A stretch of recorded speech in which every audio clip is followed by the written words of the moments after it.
welcoming to deliver his keynote message, no other than our acting city mayor, Honorable Sebastian Z. Duterte.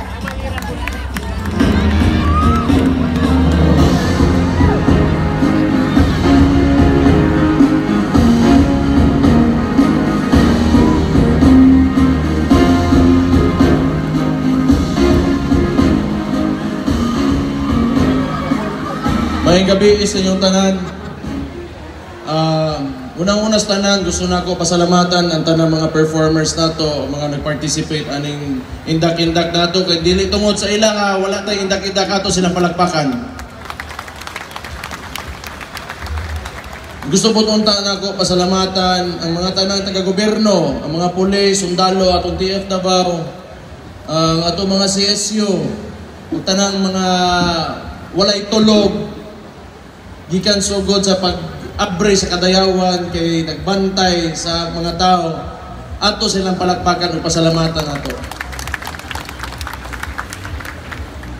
Salamat po gusto na mga nanggawas para mag-celebrate, i-participate. Dako kay nga tabang inyong pagtuban sa balaod. Timanan lang nato itong mga ordinansa, mga landmark ordinances nato. Isa dito, no smoking, katuha, liquor ban, katulo, speed limit. Unya, importante kayo nga dili ta magpataka og kalat sa dalan kay para bawas na trabaho sa atong mga tiglimpyo. So atong mga basura dad-on nato, di nato ipatakag labay kay nailhan ba yan Davao nga usas mga pinakalimpyo nga syudad sa Southeast Asia. So ato nang mantenaron diha nato mapakita po atong pagkahiusa. Importante kayo mo nagkaron kita mga Davaoenyo gabarog lang gihapon. Bisag unsang paglisod man na ang ilang ihatag sa tuwa, kita mo tindog, mo abante, mamagpagra. So kat nato, basta kita nagkahiusa, wa tay lain paingnan, kundi abante ra. So, and I also would like to thank our guests from abroad for celebrating Kadayawan with us. We have China, we have the US, we have Russia, we have Palau, and we also have Japan. That are sila with us tonight. So thank you for visiting us and celebrating Kadayawan with us. Sa mga Execom, sa City Admin, City Administrator Makoy Layog, thank you. Sa Execom, Jonah, isa pa ba? Ato ang mga private partners na support rin sa ato ang buwan.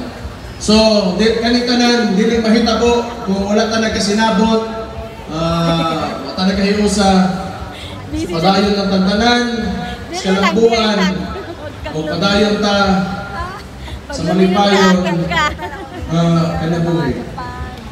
Happy Kadayawan sa inyong tanan, mabuhay mo tanang taga Davao. May gabi sa inyo. Once again, ladies and gentlemen, there you have it, our acting mayor, Honorable Sebastian Bastet Z. Duterte. Palakpakan nato ang atong kalangtong mayor! Alright, over the course of history, we have definitely seen how Davao City has been welcoming to everyone from our Talaga linguistic tribes, and we are now considered as one of the melting pots of cultures in the Philippines, and I must say that is definitely the Davao Buenos Aires. And speaking of Davao Buenos Aires, actually everyone is very excited to know the results of our Kamula sa Kadayawan and our Indak sa Kadayawan. But before we let that excitement go, now we will be presenting to you one of Davao City's pride. Of course, but before that, we would like to, of course, acknowledge all of our sponsors for making this event possible. Let us all watch this.